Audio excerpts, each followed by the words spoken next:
My name is, I'm going to restart that. I'm Jeff, and I am I'm a senior here at Eckerd, and I want to be the first to welcome all of you here tonight to our wonderful CPS event. I'd also, of course, like to welcome Mr. Jeff Weaver, who has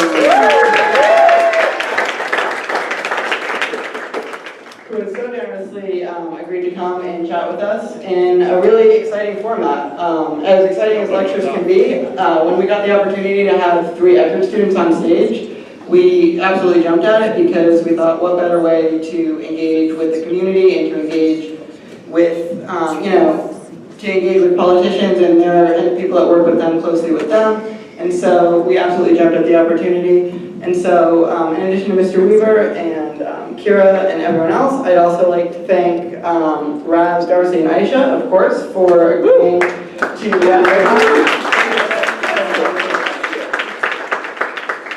I'd also absolutely like to thank Dean Kelly Kirshner and the Center for Executive and Continuing Education for coordinating Mr. Weaver's visit tonight.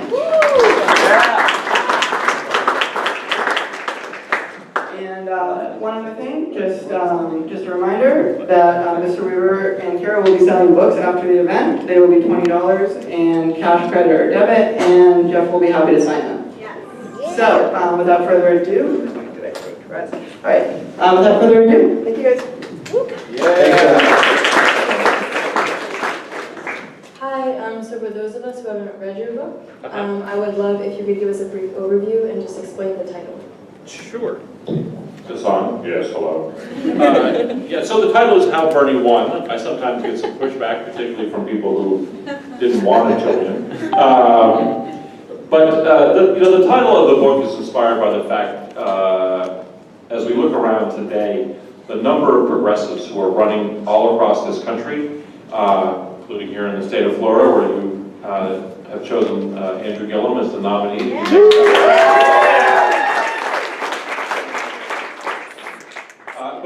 But it's not just Andrew Gillum, it's up and down the ballot in Florida, frankly. And the number of candidates here, well, I'll call out in a few minutes. But, in Georgia, it's Stacey Abrams, you've got Ben Jealous in Maryland, and it's like on and on and on, all across the country. This is going on. This is one of the ways in which Bernie won. One of the other ways that Bernie won was, if you look at the political debate in this country, when Bernie started running, he was talking about a lot of radical ideas like Medicare for all, and a $15 minimum wage, and free tuition at public colleges and universities. He was talking about criminal justice reform. He was talking about immigration reform in a way that others were not. The New York Times actually called him out for having the boldest program on immigration reform.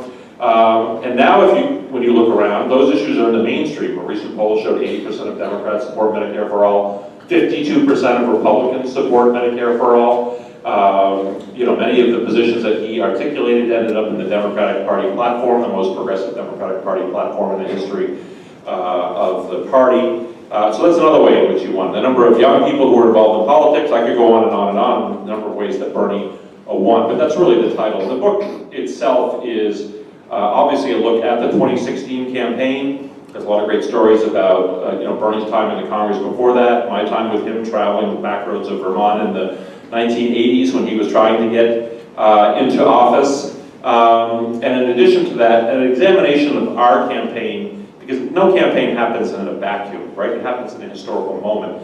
And so what our campaign meant in terms of the modern history of the Democratic Party and its development, and we can talk a little bit about that, because I think that's a very important issue about the Democratic Party's modern evolution and how it went off track in the 90s. And in addition to that, a little bit of a preview of what I think is the way forward for progressives. So that's a long answer to a very good question. Hi there. Hey. Okay. So we're on a college campus, and I know one of the things that Eckerd students love to do is get involved and be politically involved. And after doing a little bit of research on you, we found about the fact that you were engaged in some civil disobedience at Boston University. You were arrested. Can you tell us a little bit about that? And can you give us give the students any advice for civil disobedience and how we get engaged in that? Yeah, so I was involved in a number of movements on campus. I was active in a free speech movement that was tangential to the anti-apartheid movement that was going on campus. And then I became more directly involved in the anti-apartheid movement. I was also involved in the movement around the persecution of Jews in the Soviet Union at the time. It actually helped a woman come to the U.S. I was going to an event around Soviet Jewry, and a professor of mine came up, a geography professor, and said, hey, can you talk to my friend? And her mother, they were from the Soviet Union, her mother had not been able to leave, and they were trying to get her out. The Soviets were preventing that from happening. I actually went on this congressional lobbying thing, and she was ultimately released as a result of the intervention of people, including Senator Leahy from Vermont.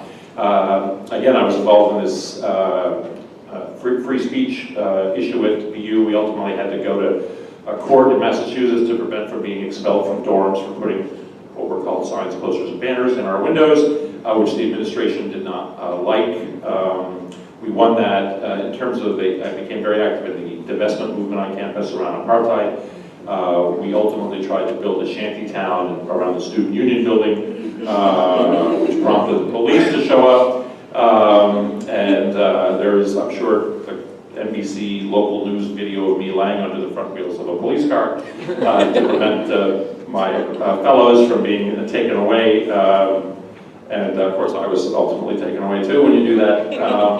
And suspended for an indefinite period of time. I think they said a semester, but I think it was probably an indefinite period of time for Boston University, which is how I ended up back in Vermont, back in a small town, in an area where there's more cows than people, wondering what I was going to do, until I met this guy who was running for governor, who was mayor of Burlington, Vermont, and I drove him around in an ill-fated gubernatorial campaign in 1986, and here I am. And that's a short story of my life. But I have to say that college for me was a real awakening, and a real awakening about the impact you can have for people who are not from your community. Who are not, like, I'm not Jewish, I'm not black, I'm not South African. But that doesn't absolve me and others of responsibility to speak up for communities that cannot speak up for themselves, or to work with people from those communities to help them achieve the kind of equality and equity that they deserve. So I encourage people to be involved. I am a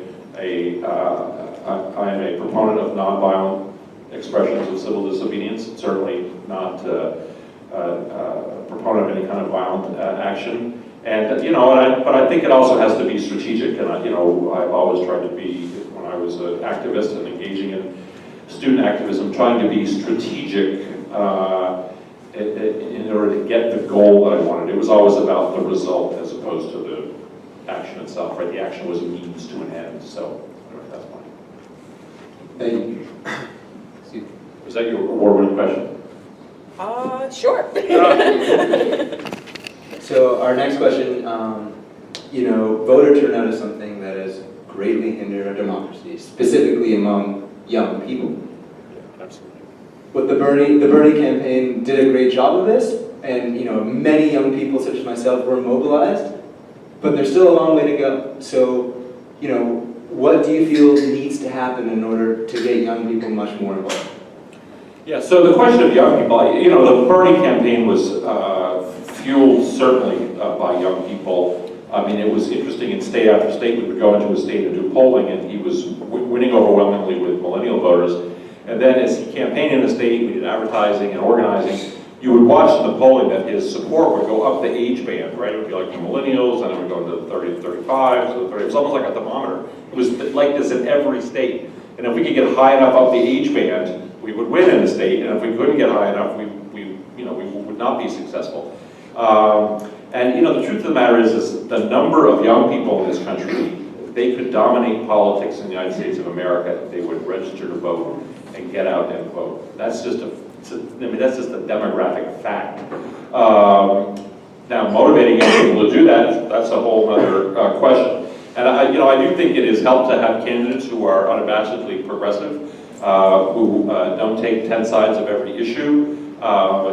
The coalition that nominated Andrew Gillum to be governor, the Democratic nominee for governor in Florida, clearly had a huge component of young people. The exact statistic escapes me, but the number of people who voted for him who had not voted in the last 3 Democratic primaries in Florida is huge.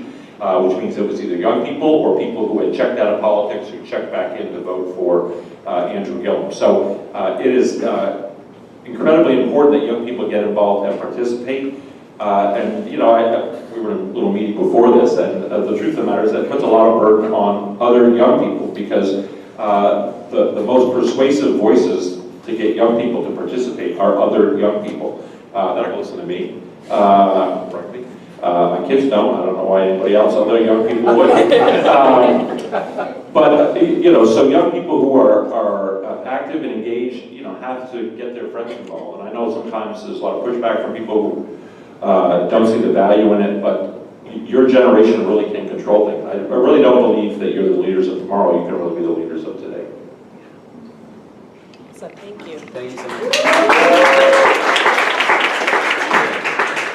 So on the topic of young voter turnout, one of the ways that we would like for our students to get more involved is through like grassroots organizing and civic engagement. And it might be a little hard to do that as young people with our schoolwork and extracurriculars and jobs and all those things. So I was wondering if you could touch a little bit about that, talk to us about any advice that you have for grassroots organizing and civic engagements, and like maybe the role that nonprofits play in that.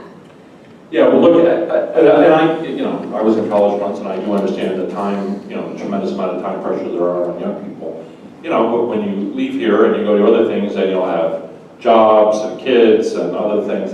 And so you will find in life that the time pressure that you perceive here, there's no time when it gets better, right? It's going to get, in many ways, it's going to get worse.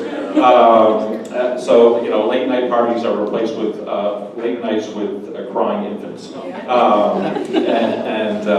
So I encourage you to make politics a priority. It has to be not just a thing you kind of do sometimes when you have a little bit of time. It has to be one of the priorities in your life. And that means making time for it even when you don't have time. And I've always found personally that the people you go to do things are the people who have the least amount of time. Those people tend to get the most done. I'm sure you've seen that phenomenon yourself. So I get that there's a lot of time pressure. I encourage you to get involved anyway. There's a lot of opportunities to get involved, and I just want to share this information. We had some great candidates over in our earlier meeting. There's plenty of opportunities to get involved locally, and the impact you can have in a local race by volunteering. First of all, you know, there won't be as many volunteers, and so your personal impact will be greater. Not only that, but you'll have an opportunity to play roles in smaller campaigns that are, you know, higher and more substantive than you would in a bigger campaign that's more heavily staffed up. So I just want to recognize a few people, some Progressive Caucus leaders here from Tampa Bay, Democratic Caucus, Jessica Bond.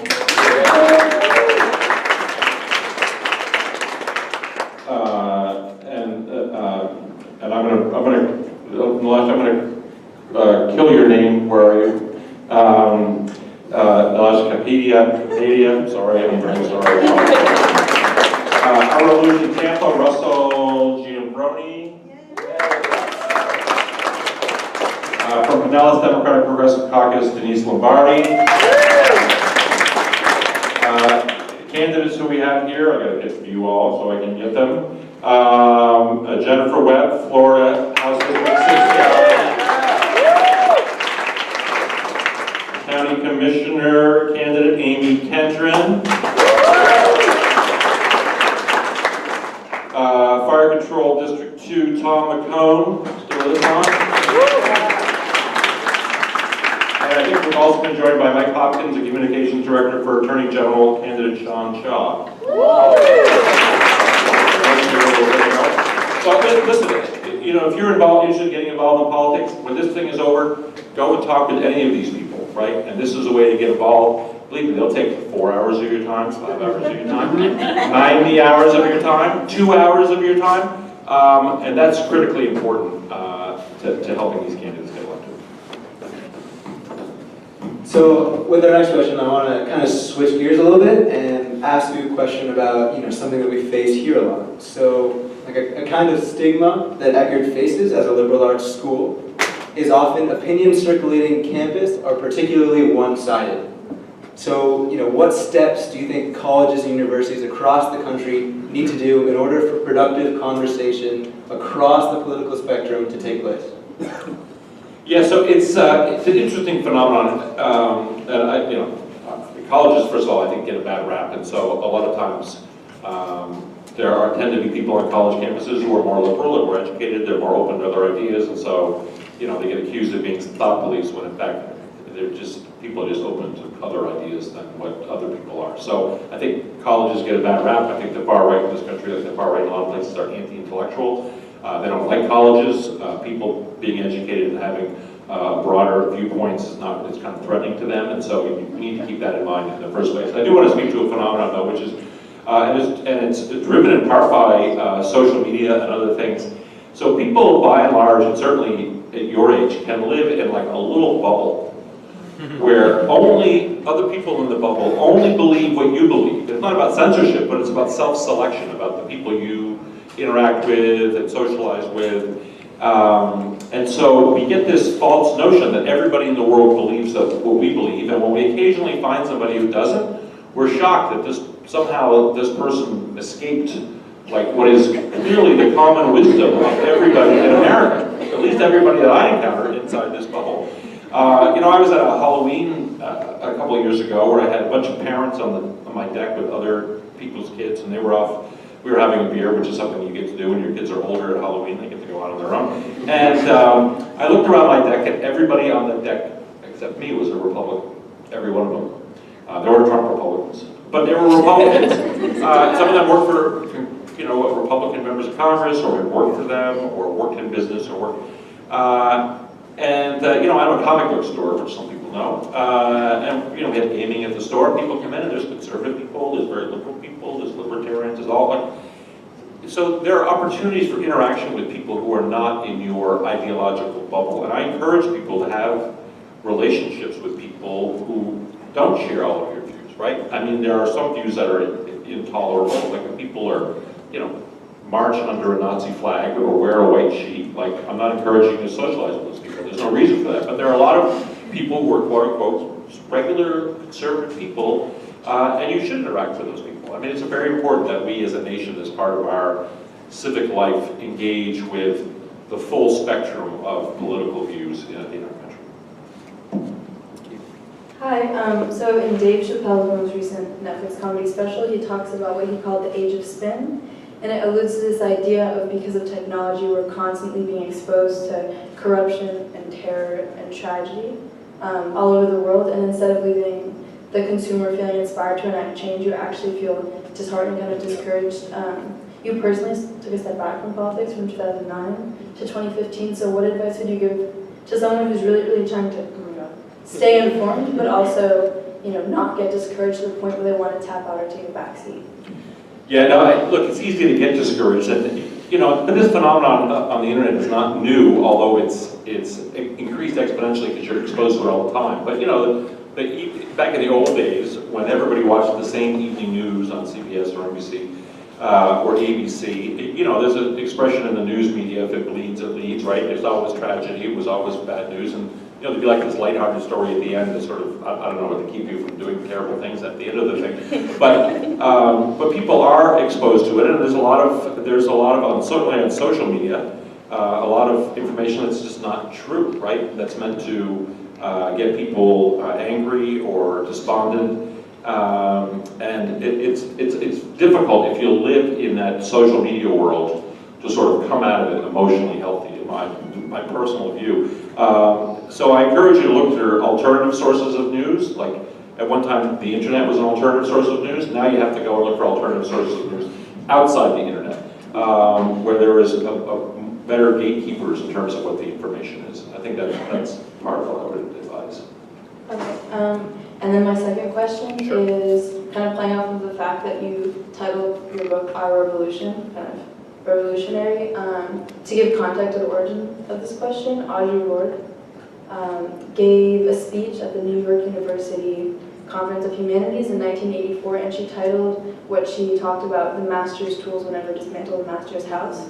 If the end goal is equity and social justice, you know, what's better? Do you work inside of a system that's built with inherent biases or flaws, or do you go outside of the systems and kind of, you know, what are the limitations of both? Yeah, I mean, the question is that, you know, I spoke this earlier about civil disobedience. The question is, what is the goal, right? So the goal for me has always been to create a society and a culture and an economy that is more equitable, right? It's not just about equality, because equality is part of that, but it's about, is it more equitable? And are the people in a democratic society in control over their lives? And in too many cases, people are not in control of their lives. And the control of their lives is handed over to large, powerful corporate interests whose only interest in you is either as a producer or someone who generates money as a consumer, right? So, you know, people who buy prescription drugs, like they have an incentive to make great drugs for you, that's because they want you to be a consumer of those drugs. So I want to create a society where people actually have control of their lives, who have control over social institutions in a much more democratic way than we see now. You know, obviously the conservatives will say, oh, you're putting all this big government in there. You know, in my mind, sort of democratically, small d, democratically elected government is preferable to an unelected corporate interest, which will fill a power vacuum when it is presented. And so the question of whether you work inside or outside, you know, I work for Bernie Sanders. He has always worked inside and outside. I always get the question, why isn't Bernie a Democrat, right? He is kind of a Democrat, maybe not a Democrat, I don't know. You can make up your minds. Obviously, people have disparate views on that. You know, he has a unique relationship with the Democratic Party. As like in the legal world, there's something called sui generis, a thing unto itself. The party sort of a thing unto itself. So he has always worked inside and outside, but he's always tried to improve the inside from when he's working on the outside is to improve what's inside, and when he's working on the inside is to improve what's on the outside. And so I think they go hand to hand. I do think. You know, there were a lot of young people who, in frustration after 2016, decided to either give up on politics or give up on the Democratic Party, right? Those are the sort of Dem exoders, as it were. And I really, in my view, that is a form of surrender, right? You cannot not engage with institutions in your society. You cannot. There's a, I mean, for those of you who are on the far left, this is an academic institution, there is a 1920s Leninist treaty called Ultra-Left Communism and Infantile Disorder, which he talked about the European left parties who were refusing to engage with the establishment parties and labor unions in Europe to fight the fascists. I would recommend that to people who want a sort of historical perspective on this topic. So you're saying that you can be revolutionary inside of a system and nothing is worse than like inaction? Yeah, well, inaction is definitely worse. You know, you know, when I give a sort of presentation on my book and talk about the state of America, you know, in my view, we are on the edge of the knife in our society, right? And we can fall one way or the other. And the crisis we are facing, and I don't think this is hyperbole, is not unlike the crisis that our European allies faced at the beginning of the 20th century, right? When the far right was rising in their countries. And they failed miserably in confronting it, right? And it took a world war to undo it, right? So you now have the honor of being part of an effort to prevent that from, you know, repeating itself here. Trump is horrendous. There is far worse than Trump, right? If Trump is successful, the next iteration is worse and worse and worse, right? And so there's really not the luxury of sort of checking out, in my view. So, you know, I have gained this, as everyone else has, this understanding that, you know, of the incredible influence that money has on politics, and, you know, being of the millennial generation and, you know, being around for this age of technology and interconnectedness and social media, and there's all this bad that comes with it, and kind of this hope of mine is that in this more interconnected world, it will slightly, you know, it will dampen that effect that money has in winning elections. And so kind of my question to you is, you know, do you feel that the more accustomed the electorate to this technological age, the weaker money's influence will be? Yeah, I've got to tell you, my experience, you know, I ran a national presidential campaign, and I'd only ever run a campaign in Vermont before that. We spent, in 2006, we spent $6 million, which at that time in Vermont was an astronomical sum of money. Our self-funded opponent spent over $8 million. Prior to that, no one had spent more than $2 million in a Vermont race, which is kind of quaint now when you think about it. Oh, you're running a Senate race for $2 million? But running a national presidential campaign is enormously expensive. expensive and necessarily expensive. You know, for all the talk of new media, you know, my experience with polling showed repeatedly that the most effective way to move voters was on television. Now, you can't just do television. You've got to do other things as well. But that's a very expensive thing. We spent $230 million. We spent $90 million on television. My only regret is I did not have another $45 million to spend on television. And we spent, you know, tens of millions of dollars on digital, and we, you know, had 1,200 staffers at our peak, running a grassroots campaign across the country. It is an enormously expensive venture. What you really need to do is to go to a system where candidates don't have to beg people for money in order to run, right? Bernie Sanders had the luxury, I gotta tell you, this was a real luxury, because my counterparts on the Clinton campaign, with whom I have great relations, and we traded war stories, and you know, Hillary Clinton spent a lot of time in fundraising, right? At big dollar fundraisers, when you raise money from rich people, they expect you're gonna come to them and hold meetings and have read a dossier beforehand so you know their name, and you can say their kids' names, and this is just part of the world of political fundraising. Not only that, but my counterpart on the Clinton campaign, he had his own fundraising schedule, right, with big dollar donors. Uma had fundraising, you know, John Podesta was out fundraising for people. I'm like, holy smokes, it's really hard to run a presidential campaign, and you guys are out having to do all this fundraising. All Bernie has to do is push a button on a computer, right?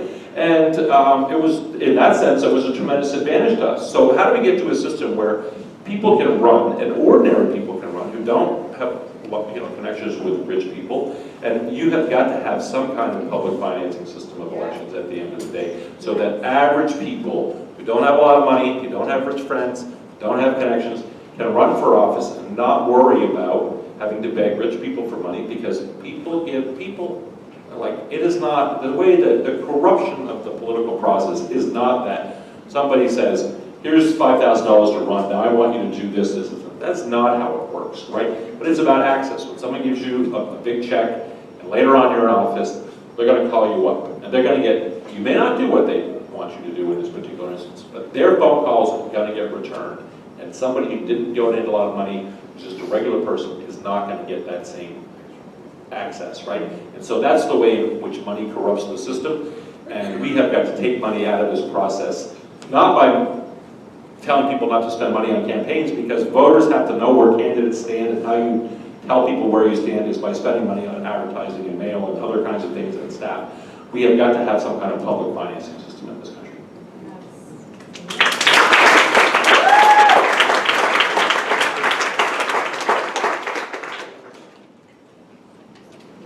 So a little earlier you mentioned the fact that Bernie is an independent politician. And there's a lot of students who are actually moving towards this idea of being independent or being third party. A lot of people speculate that this is one of the reasons that Bernie didn't win the election, because he was an independent candidate. So my question to you is, what do you think the future holds for independent party candidates, and the students who identify themselves as third party? How can they get involved in elections, campaigns, and anything? Yeah. So Bernie is an independent. You know, in other places you would call him an independent Democrat. You know, in Vermont there's like some quirky election laws about how you appear on the ballot. So you can't be an independent Democrat on the ballot in Vermont. You can't use the word independent or some variation of it with any other word. Well, anyway, so he's always run as a Democrat. You know, on the flip side of that, look, he's in the Democratic leadership in the Senate. He raised $5 million for down ballot candidates, Democratic candidates in the 2016 election cycle, more than anybody else. Anybody, I'm not naming any names, but anybody else. He raised more than $2 million already in this cycle for down ballot Democrats and for Puerto Rico relief. You know, he's funding the coordinated campaign for people. The coordinated campaign is the money that's put into a pool to help all the candidates running on the Democratic Party ticket at the same time. He is funding the coordinated campaign for Democratic candidates in Vermont this time. The Vermont Democratic Party passed a resolution this summer declaring that he is a member of the Vermont Democratic Party. He may be the only person in America running for office who the Democratic Party in their state has declared is in fact a Democrat. So, as I said, his relationship with the Democratic Party is, you know, a thing unto itself. People, the Democratic Party, he just got 92% of the vote in the Democratic primary in Vermont. So Democrats in Vermont are quite happy with their relationship with him and his support of them. You know, that being said, you know, I am not, I believe in political parties. I think political parties are important in terms of organizing and, you know, carrying forth an agenda. The structure of our government is such that it lends itself to two parties. That is not a necessary arrangement. Obviously, other democratic countries have systems that lend themselves to more and more ideologically homogenous parties than we have in this country. I forget the question. Why did Bernie run as an independent for president? Blah, blah, blah, blah. It is just, if you look at the Electoral College and how that works, I mean, even if one were inclined to do it, it is impossible, right? Because you're not going to get a majority of electoral votes. It's going to go to the House of Representatives. It's one state, one vote, right? Most states are controlled by Republicans. So you are guaranteed the election of a Republican. And that's certainly something that Bernie Sanders would not want to see happen. So, I would encourage people to look around the country and see the number of places where the Democratic Party has either been substantially influenced or, in some counties in this country, taken over by progressive forces who are looking to make change in the Democratic Party. And I was just interestingly in Chicago, I think it's interesting, we'll find out if you do, at a Democratic Party meeting where they enacted the reforms around eliminating superdelegates in the presidential nominating process, something that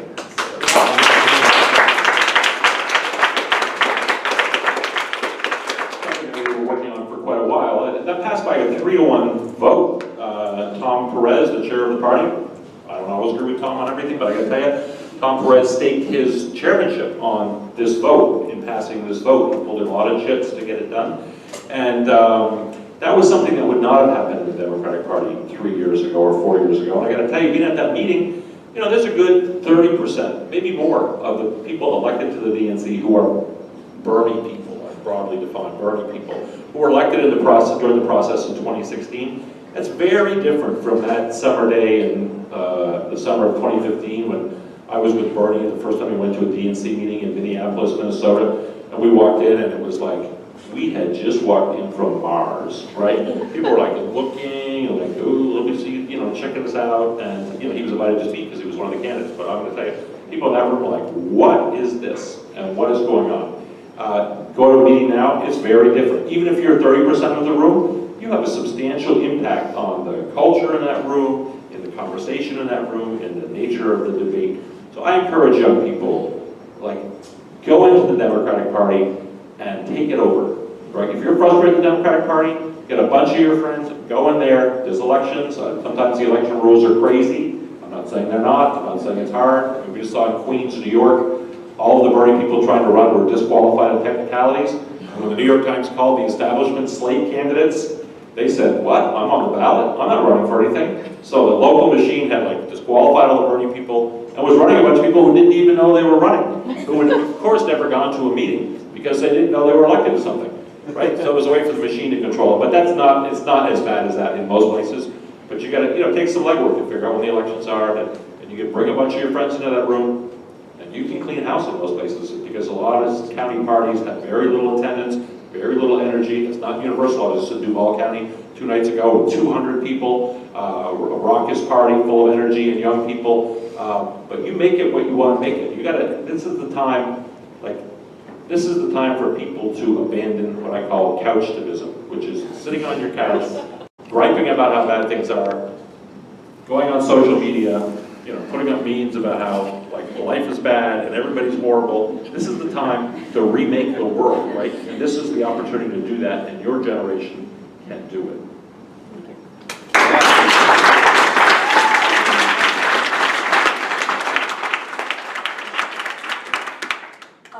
So for you, looking forward to 2020, when you're surveying the current political landscape. Here it comes. And it's absolute entirety, so not even just the fantastic things that are happening, but all 50 of our wonderful states. Who looks most electable to you? Is it a conservative, a moderate, a liberal, a really far-leaning, left-leaning liberal? Well, I don't want to, for those of you who end up buying my book, I don't want to spoil it for you, but the last 3 words of the book are run, Bernie, run. In my considered judgment, he has not made a decision about whether to run or not, and I talk to him every day, so I can say he still has not. But in my view, he is clearly the most electable alternative to Trump. And it's not just like, oh, I like Bernie, and I like blah, blah, blah, blah. But the reason I say that is this. First of all, I don't think it is a given that anybody can beat Trump. Like this bad, like we may all get in a room and go, oh my God, who can't beat this guy, right? Like we can run anybody. That's not true. The amount of money, we talk about money in politics, the amount of money that is going to be available to him as payback for that tax bill that they passed in the Congress, it is immeasurable. Like he gave people trillions and trillions and trillions of dollars. What's $100 million, $200 million, you know what I mean, $1 billion. Like, it's a fraction of the giveaway that was in that tax bill, right? And the thought that Bernie Sanders or somebody else on the progressive left would become president of the United States and undo all that and cost them all that money, like, is there any limit to what they would spend to keep that from happening? So Trump will have an enormous amount of money, right? And an army of loyalists to his movement, including some very unsavory characters, which we see on TV all too often, right? That's the reality. So I don't think just anybody can beat him. So the question is, what kind of candidate can do that? So we need a candidate who can excite people, who can excite young people, like Andrew Gillum did here, like Bernie did in 2016. There's a huge untapped pool of young voters who we have got to get engaged and voting. In addition to that, throughout the primary process, in places where independents could participate in the Democratic primary process, which is most places, Florida is anomalous. There's very few states where you have closed primaries, right? In those states, Bernie was winning those voters over Secretary Clinton by 2-to-1, 3-to-1, 4-to-1. He's enormously popular with independent voters. And we have to, come to the understanding that the Democratic Party, like the Republican Party, is a minority party in this country. It does not have half of the voters over the course. We have to bring independents into a general election coalition in order to win. And Bernie Sanders is uniquely situated to do that. He also reaches out to two constituencies that we lost in 2016, who President Obama had managed to hold together, right?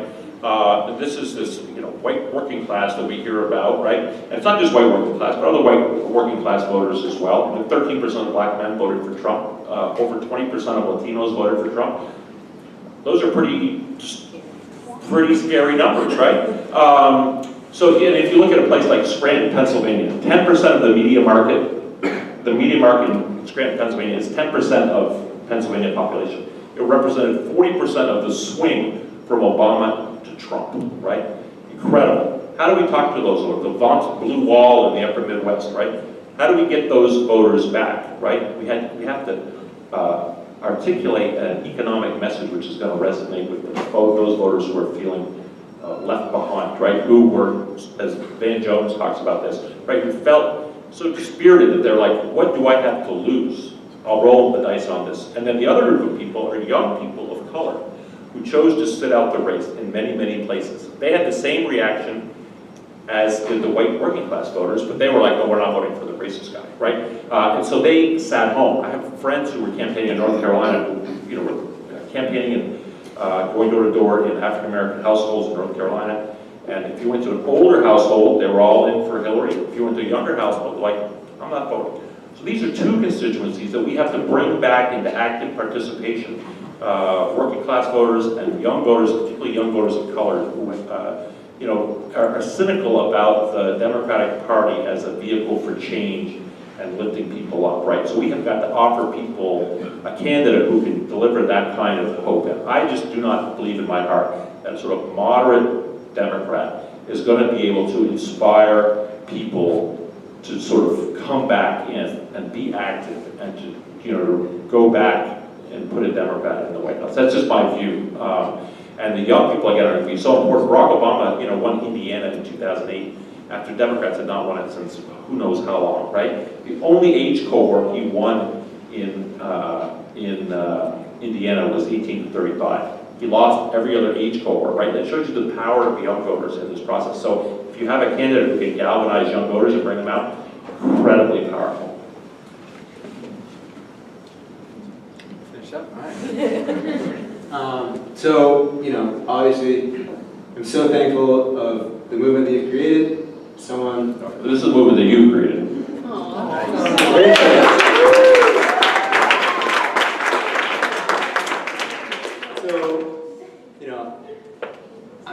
This is my last year here, and I am going into the real world, and there are a bunch of other students here, and so I kind of want to finish up the night by kind of asking you for a piece of advice. So, you know, I kind of like to do this. You know, I've been asking advice since I figured out that at one point there is that end of the tunnel and you have to go. So I was graduate school. Yeah. So what I want to ask you is, you know, what are 2 or 3 things that, you know, you felt were pivotal that you did when you finished your undergrad that allowed you to get to this, you know, point in your career that you're at today? Yeah, so you know, if you want to be involved in politics, you know, if you want to be a political professional, I'm not necessarily advocating that that's a lifestyle that you want, but, you know, if someone were, what I would say is, you know, you saw these candidates here tonight, you saw these, you know, progressive caucuses here tonight, like, there is a need out there. I get calls every day from candidates around the country, like, who's good? Who was on the Bernie campaign that can do this or that or this or that? I literally get them all the time, right? From here in Florida. And I'm happy to help out and like network with people. But there is a need for young, experienced, good, right? There's a lot of people who are experienced who are not so good, folks who can work on campaigns that help people get elected. I think politics is a very, there's a lot of science to it. There's a lot of, you know, technical knowledge you have to have. And you get that by being on the ground, you know, sort of like political science here is like theoretical, and then working on a campaign is like applied political science, right? It's like engineering versus like a theoretical science. And but you've got to, it's a apprenticeship system. You know, you got to go out and do it, and you got to go out and campaign, and you got to get your hands dirty, and it's got to be knocking on doors and doing all the things that someday you'll supervise other people doing, right? But you got to do it, and it's best, you can start with local races, and you can get that experience, and then the next election cycle, you'll say, I did this and this, and then you'll be, you know, over people who are doing that. And then, you know, there's all kinds of specialization in this business, you know, comms, and operations, and field, and, you know, media, and so on and so forth. And, you know, you look for opportunities as you move up to sort of branch into the area that you're looking to do, but you got to get out there and do it. So what I would advise you is, get involved, right? That's fine. That's fine. Thank you. So, should we go? Jeff's got it. Jeff. Okay, so first of all, thank you all so much. That was.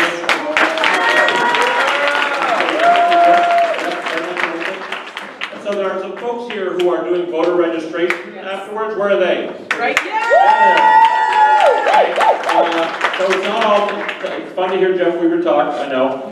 Maybe you're getting some college credit for it, but Andrew Gillum and a whole bunch of other great people are on the ballot in November. You only get to play in that fun day if you register to vote. So these folks will do that for you. Guys, No, by tonight. Never mind the deadline. The deadline is tonight. So see, if you're not registered to vote in Florida, in this district, and you live here, or whatever district you live in, see these people. You guys know that, but I want to do before we do that, let's Q&A first. That's fine. Before we hear from Roberto and Sam and Gwen, I do want to do a quick question and answer from the audience, if anyone else has questions for Mr. Weaver. So I'd like to start with students, if any students have questions, and after that, go to the community, absolutely. So if everyone just do a show of hands, and we can just kind of move the mic around. What do you think about William Barber out of North Carolina? I love William Barber out of North Carolina. President! No, I don't know that he's running for president. I love William Barber. You know, Reverend Barber is doing, you talk about Reverend Barber in North Carolina. Yeah, Reverend Barber is doing like some phenomenal work in bringing people together, in uplifting marginalized communities, in creating better relations between the white community, the black community, and the Latino community. Like, he's like a saint. So I love Reverend Barber. I don't know that he's interested in being president. He's probably doing more good where he is, you know, doing the Lord's work of bringing people together. But I would support him in whatever he wants to do.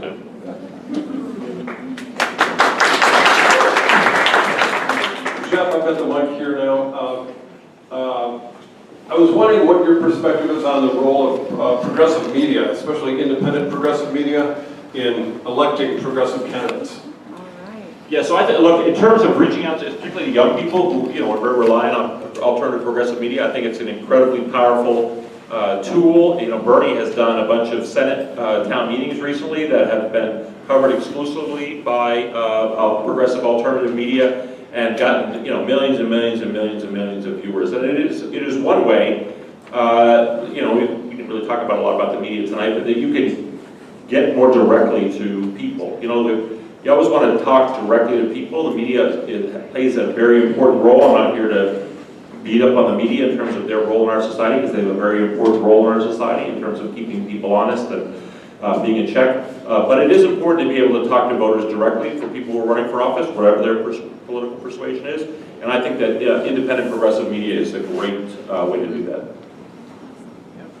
Any other questions from the audience? I could probably share. So I've heard that, I forget whether it was England or Australia, they have real short election seasons. It's 3 weeks, a month, whatever. Is there any chance we'll do that? Yeah, probably not. It seems to be getting longer rather than shorter. If you noticed, people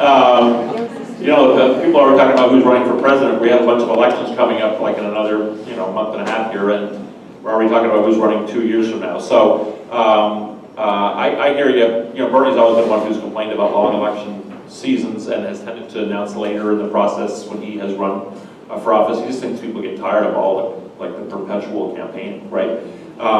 It's more money too. It is more money, but I don't know how you stop it. There's First Amendment issues and people want to campaign earlier. It's difficult, to figure out how you stop people from doing that. And once one person does it, then everybody else who's not doing it is disadvantaged, right? So there's this race to the earlier and earlier and earlier. So I agree with your concern. I'm not quite sure how we get to resolve it. Another question in the back.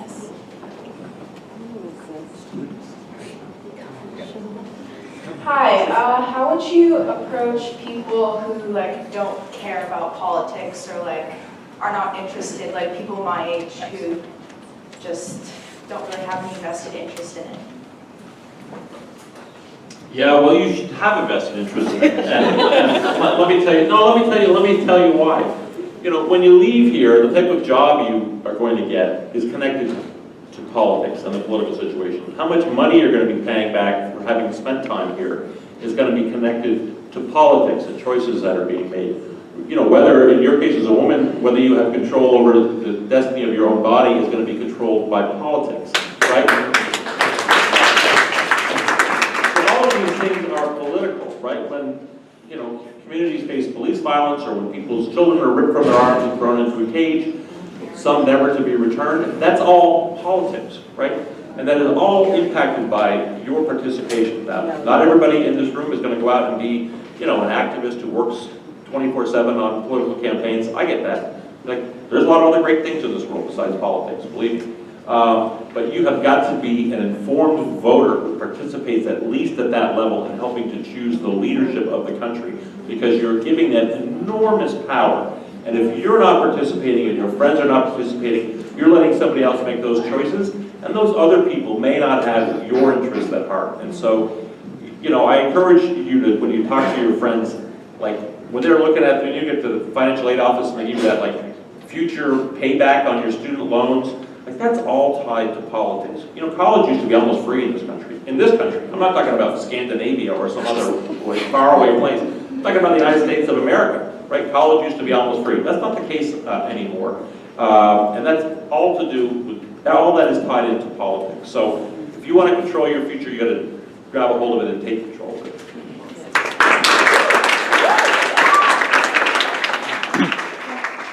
Hi, my name is Leonard Schmiege, and I've been a grassroots political activist, and I was helping a candidate try to get him elected in the primary. He's running for Congress, and in each of these primary cases, and was the case with Bernie and Hillary, there seems to be the finger on the scale type of situation with super PACs and the big money. So it's basically whatever congressional candidate in the primary that is most effective at perhaps selling out will get the most money, then win the primary, and then go to the general. So I always think it's extremely important for people to vote in the primaries. But why have a political party where you go let the candidates get all beaten up in public? Why not just have a job application sent to all the members of the party from each candidate, and then you vote for them, and then whoever gets the most instant runoff votes has their qualifying fee paid, and they are officially endorsed by the party, and there's only one candidate set forward with all the money still intact. And would that be possible in Florida, particular states, because every state and all the systems are so convoluted? What are your thoughts on that? Yeah, so, you know, I've been around in politics a long time, and I've heard a lot of proposals about sort of what I call sort of professionalizing the process of picking candidates. And, you know, the difficulty is that when you're electing someone to office, you are not picking somebody for a certain job. You know, it is more than that, right? You're also picking a leader who is going to be a voice for you in your community. And beyond that, candidates that you elect today will be confronting issues during the course of their term, which you may not even know about today, because they'll arise later. And so you want a much more fundamental understanding of the values of the candidate you are choosing, because that will give you confidence that that person, when confronted with an issue that's not been discussed in any campaign because it's not on anybody's radar screen, that they will make a choice that you are comfortable with as a voter. And so I think the process doesn't really lend itself to a sort of job application process, because you're picking somebody to really be a representative for you and an advocate for you. In my view, if you have someone in office who is like the right kind of person, that person is advocating for her or his constituents. And you just don't get that off a job interview. Thank you for that. By the way, anybody can look up their voter registration on shadowvote.net.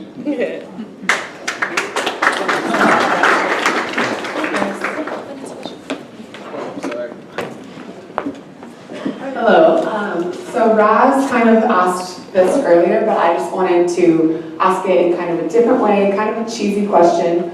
If there's one thing you could tell yourself in college years ago, one thing, what would it be and why? I'm not sure I want to answer that question.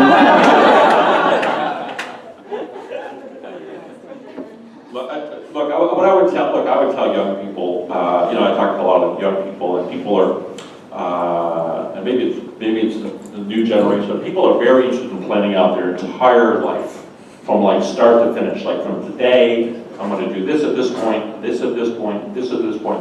I personally have never led my life that way, and I think I have had a richer experience because of it. You know, opportunities have been presented themselves, and I've opened doors that I didn't even know existed, that one could not plan for. Are there things I missed out on as a result of not planning, you know, being sort of focused on planning my life? Maybe there are, but I have to tell you that I think my life has been richer for not being so concerned about where I'm going and being more concerned about where I am at the moment.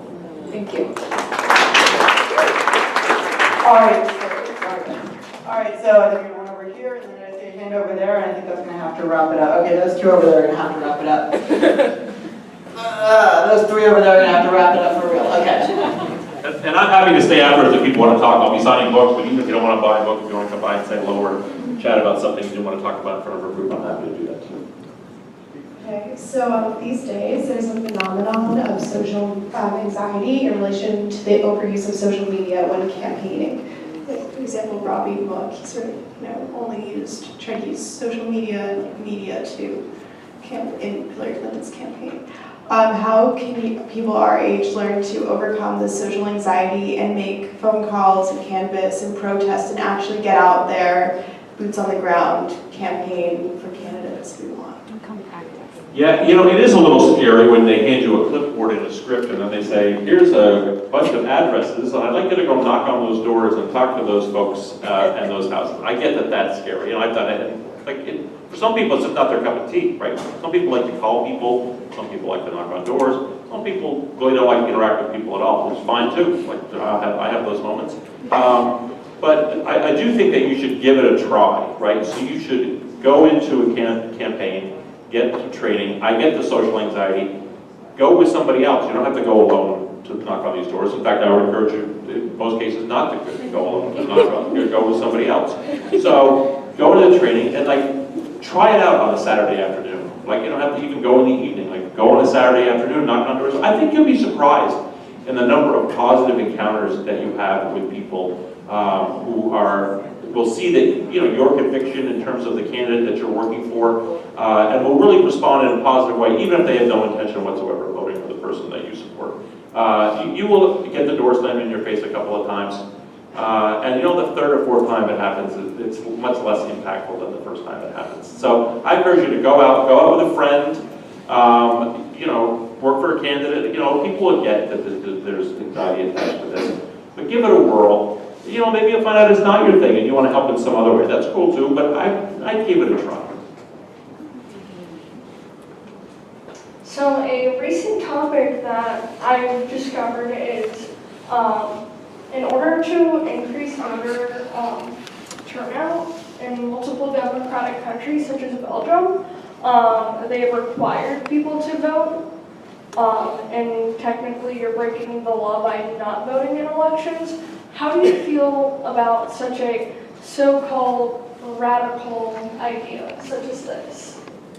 Yeah, so they do that in some countries. You know, there's also, I think, been experiments in various places to incentivize voting with monetary payments and other kinds of things. Maybe that's a way to get young people to go out. Put a $10 bill on the counter. Doesn't matter who you vote for, as long as you vote for somebody.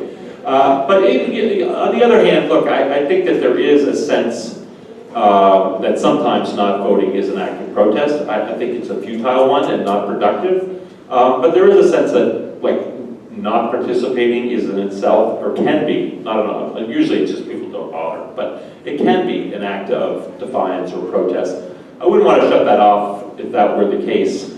And the other thing is like, you know, in some communities there has been a long history of voter disenfranchisement and voter suppression.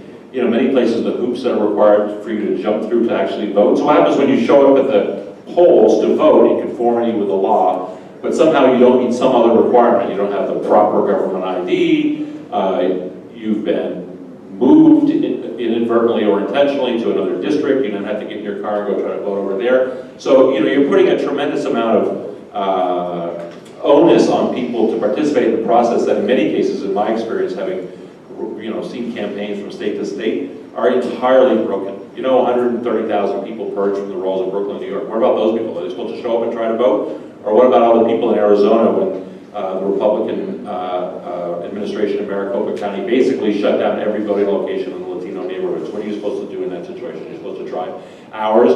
People in Arizona, and you know, if you want to talk about unity, our campaign, the Hillary campaign, and the DNC all jointly sued the state of Arizona as a result of the Arizona primary that was being run. And people literally had to wait 5 hours in line to vote after work. They went to vote beforehand. They had compressed the number of voting locations so severely that you would go before work, you'd wait an hour and a half, then you had to go to work. So then you come back lunch, and you waited an hour and a half, and you had to go back to work, and then you came after work, and you had to wait in line literally for 5 hours. While our people ran up and down the lines like buying pizza and water and trying to get people to stay in line, because even though we were going to lose Arizona, the margin by which you lose is important in the democratic nominating process. So what happens to those people? If you stay in line for 4 hours after work, after you stayed in line for 2 hours before work and 2 hours at lunch, are you then subject to some kind of government penalty? So the voting process in this country is messed up in a lot of places. And then to subject people to some kind of penalties as a result seems to me to be a little bit, we'd have to be in a really different place in terms of management of elections in this country for that to even be considered. So I am turning 18 precisely 6 days after the midterm election. Yeah, I know. So what would you suggest that people who are just too young or just unable to be involved in an active voting method, how would you suggest that we get involved anyway? Well, nobody checks your ID when you're knocking on doors. Or making phone calls. I was proud of the number of undocumented people who worked in support of Bernie's campaign in 2016. They also could not vote. But in many cases, they had relatives who could vote, they had friends who could vote, and they could certainly talk to other voters. So there is an incredible role that young people who are not yet eligible to vote can play in this campaign. Don't let the fact that you're not 18 let you think that you can't be involved, because any of these candidates will gladly accept your assistance in their campaign. So get together with your friends and go to them and, you know, try this door knocking thing. There's a young woman over here who's got a little social anxiety about it. Maybe she'll go with you. And you guys can change the world one door at a time. Ooh, yes. Yeah.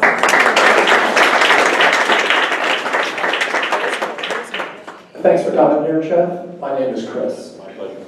Yeah, and you sure don't sound like you're from St. Albans. Well, I am. I lived in Burlington for 40 years, moved here 3 years ago, so I had the pleasure of watching Bernie's career before he was mayor. And so to see, what I'd like to say to you is, it's incredible what you accomplished. It is outside the box what you guys accomplished.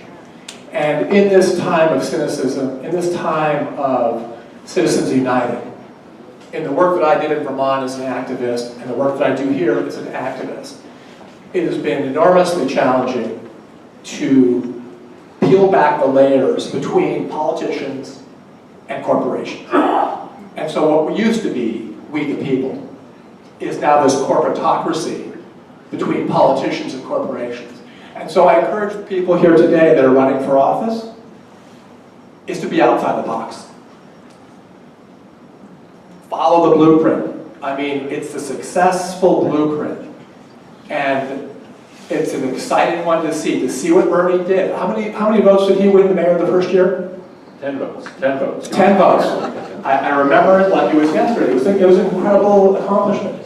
But here he is, maybe running for president in 2020 again. So I just want to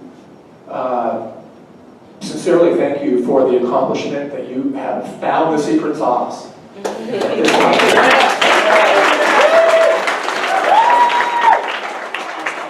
humbled by the remarks, and I do want to state for the record that I did not plant a fellow Vermonter. Say all these kind things about me. Thank you. All right, well, thank you all for your questions, and we can't thank all of the people enough. I do want to hand it over to Roberto, Sam, and Gwen for just a moment, and then after that, I've been asked to once again encourage people to stick around after. Jeff will be around. They're also going to be selling copies of his book.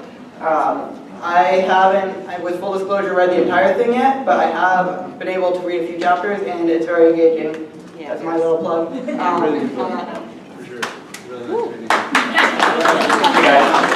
Mr. Weaver, thank you so much for coming to school today. Hi guys, my name is Roberto, and with Sam, Gwen, and I, and Aristeo, we're representing the Andrew Gillen for Governor campaign.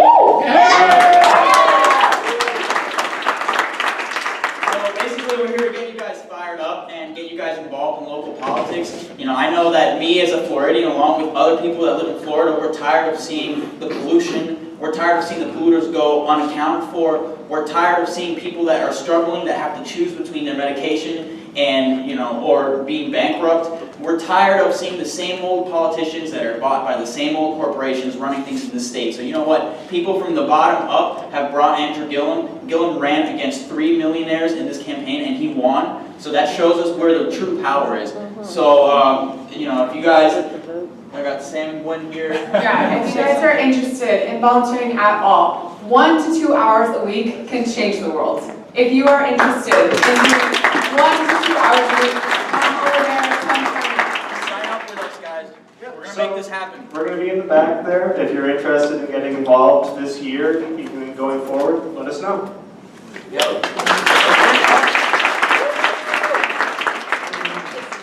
Thanks, Three, and again, thank you to all of you, and thank you everyone for coming.